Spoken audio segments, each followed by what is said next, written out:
بسم اللہ الرحمن الرحیم۔ صحیح بخاری حدیث نمبر 4۔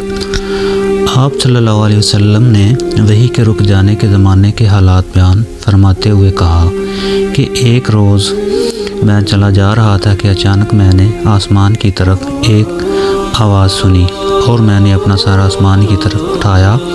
کیا دیکھتا ہوں کہ وہی فرشتہ جو میرے پاس غار حرا میں آیا تھا وہ آسمان و زمین کے بیچ میں ایک کرسی پر بیٹھا ہوا ہے۔ میں اس سے ڈر گیا اور گھر آنے پر میں نے پھر کمبل اوڑھنے کی خواہش ظاہر کی۔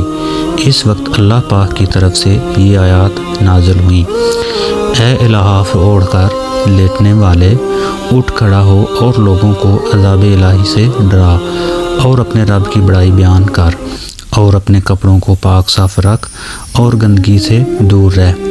اس کے بعد وہی تیزی کے ساتھ پے در پے آنے لگی۔